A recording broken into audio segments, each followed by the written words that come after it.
आखिरी वारदात तहरीर नंबर 2323। इस बार बहुत लंबा हाथ मारा है, अब आराम से बैठकर खाएंगे। जुम्मा 5 अगस्त 2022। सैयद सारिम अली, कराची। ये शहर का मशहूर बैंक था जहां इस वक्त दाखिल होकर डाकू लूट मार कर रहे थे। निकाब पोश डाकू वारदात करके नकदी समेत वहां से फरार हो गए। उनके फरार होने के बाद एक शख्स बैंक में दाखिल हुआ, लेकिन अंदर बैंक के अमले को बंधा देखकर सकते में आ गया और फौरन पुलिस को फोन कर दिया। इंस्पेक्टर आसिफ वारदात का जायजा लेने बैंक पहुंचे। वो फिंगरप्रिंट माहिर को साथ लाए थे, लेकिन डाकू बहुत चालाक थे।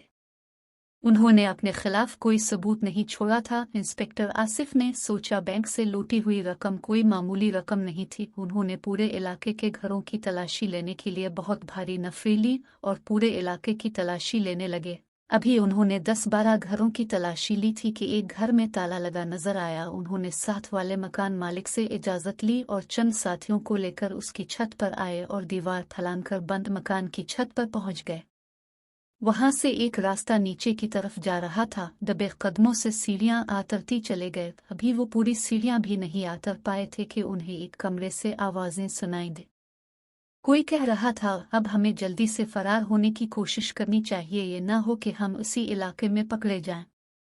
दूसरा बोला, इस बार बहुत लंबा हाथ मारा है, अब आराम से बैठकर खाएंगे।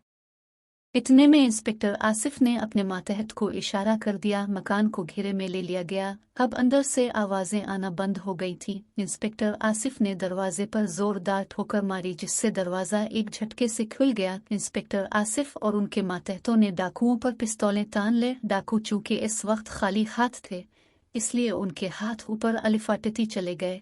फिर सारे डाकुओं को गिरफ्तार करके हवालात में बंद कर दिया गया और रकम भी बरामद कर ली गई। अगले दिन उनके इस कारनामे का जिक्र अखबारात में था और लोग उनको मुबारकबाद दे रहे थे।